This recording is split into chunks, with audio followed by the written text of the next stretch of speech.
Welcome to the Build Business Acumen podcast, where we deliver practical knowledge and powerful guidance. Here is your futuristic host, Nathaniel. And I'm joined by Nelly Shein, and we're going to be talking about resilience goals. In our deep study of resilience, we have overturned and really dug into this topic and got so many great benefits from being able to control ourselves, regulating our moods, a little bit better, not letting anything push us into a negative state of mind. It makes just a massive difference to your productivity, your happiness, relationships, etc., right? And I just think it's becoming aware, as I said in the book that we wrote together. Becoming aware of your shortcomings is a huge gift, Nelly, don't you think? Oh, yes. And it's a painful gift as well. And many times it appears that we need evidence after evidence. We come across the same hindrance again after again, and we do not deal with it. And you know what we said so many times, that what we resist, that persists, and that is how it is. So being aware that is of your shortcomings, of your weaknesses, that is a strength. The person who dares to admit his or her weaknesses has come quite far on the journey, I have to say. Yeah, absolutely. I think that it's accepting the fact that you are who you are and nobody's perfect. And at the end of the day, you're going to be able to change certain elements of your behavior, of your personality. You're gonna learn how to become a better person, right? A better person who, we all know those people. They can walk into a room, anything can happen, right? And they're the ones that will just stand up and tell everyone to calm down and actually, not share their opinion, not show their emotion. And the fact is that, maybe they'll show a positive emotion, but they certainly won't have their emotional state being over the edge like a lot of people. Because when bad things happen or challenges happen to you in life, right, like you can become over the edge. Yeah, you literally just may not be able to stop crying. You might be really depressed, and there are many ways to move beyond the situation that you're in your mind, and just you have to accept, I think, where you are, right? And if you're listening to this and you're depressed and you're crying, like you've got this. We know you can move beyond it, right? Don't you think, Nelly? Yes, absolutely. I was thinking just of a very almost ridiculous situation that most of us find ourselves every day, and that is in the traffic. And you see people doing the most stupid thing when driving, everything from texting, speeding, and driving in front of you. And people are also angry, and you can see the F word they are using when they're looking at you. Mm-hmm. And that is just traffic. And we are all in the same situation. There is some hindrance somewhere, but we don't know where.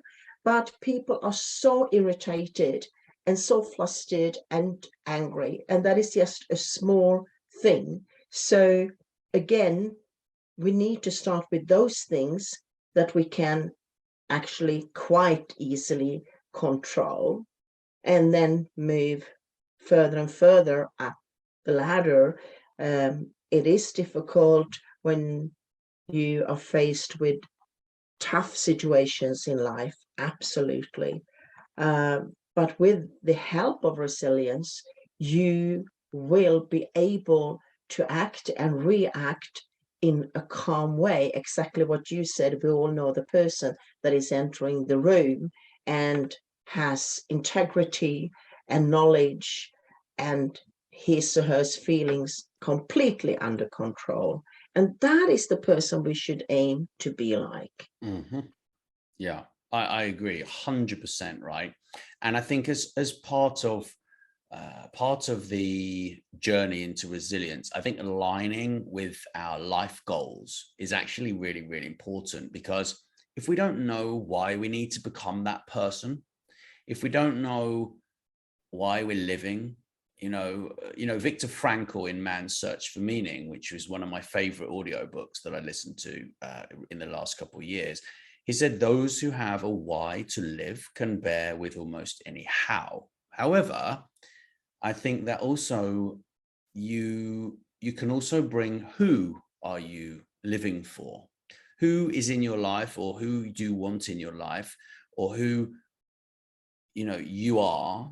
You need to really take the time to kind of go over that and think about it, because it's massively important, because then you align your resilience and the effort that you're going to become more resilient with it's a purpose, I would say, but it isn't a purpose in terms of the big purpose that everyone talks about. If you haven't found that in your life and you don't know what your purpose is, then don't panic, because sooner or later you may discover it.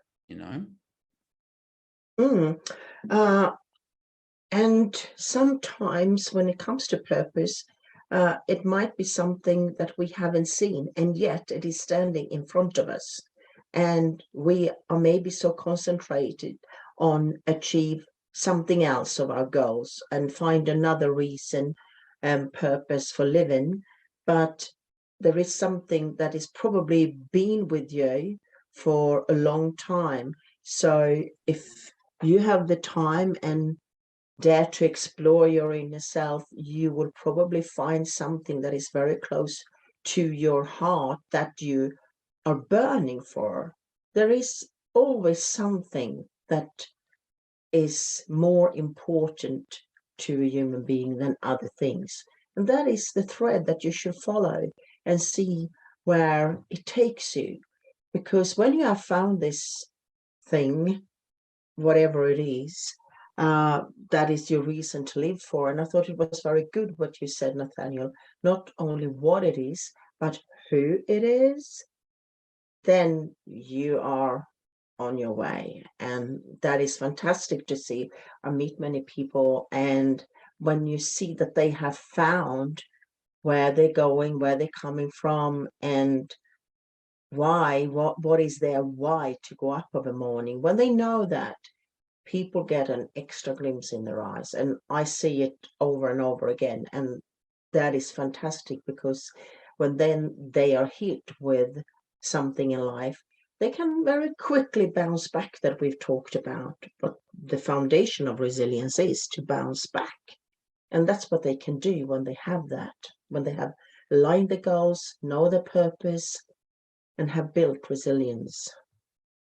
Absolutely, absolutely. And managing our emotions is key to getting where we basically want to get to as well, right? So I think it's a fantastic study. I think that if you want to achieve more, you want to live a better life, you want to provide for your children, you want to be happier, I think studying resilience is absolutely crucial. But like I said in the last audio that we did, I think you agree with me on the asking for help side of things. You need to share your problem if you really are struggling with it. And I think that is massively important, really, Nelly, Yeah, I was thinking, Nathaniel, what do you think has been one of your hardest trait to get over, and that resilience has helped you, where you have built yourself? I know that you've done a journey, but what would you say in your own words that would be? Well, I think the constant desire to improve is so linked with resilience, but also in understanding who I am as a person and what my weaknesses are has been really, really difficult. However, if I didn't have resilience, I wouldn't understand those shortcomings, and I wouldn't be able to overcome them, right? Because if you're not resilient, you don't understand where you're going wrong, because you really don't understand anything about yourself anyway, right? Because you don't see your weaknesses. And I think when you begin to understand your weaknesses, then you can grow. So, I think it's hugely important understanding your emotions on a deeper level, and taking the time to, write things down. This is a big thing of yours. I know you're big into journaling, and writing down why you're unhappy and your belief system that you have, and perhaps changing it is massively important. So thank you so much, Nelly. I've thoroughly enjoyed this conversation. Was there anything else you wanted to sort of finish off with, or are we good on this one? I was just going to add one final thing, and that is that you often hear people saying, it's so unfair. That is so unfair. I don't deserve that. It's so unfair. Yeah. And you hear that all the time. And sometimes it's not that I want to be mean or anything, but sometimes I can't help smiling, because you hear it so many times. And when you're standing outside, sometimes the answer is so obvious. But we will talk about that in next time. Super. Well, thanks ever so much, and thanks everyone for listening. We appreciate you. Cheers. Thank you. Thanks so much for listening. Please subscribe, and wherever you prefer, share with your friends.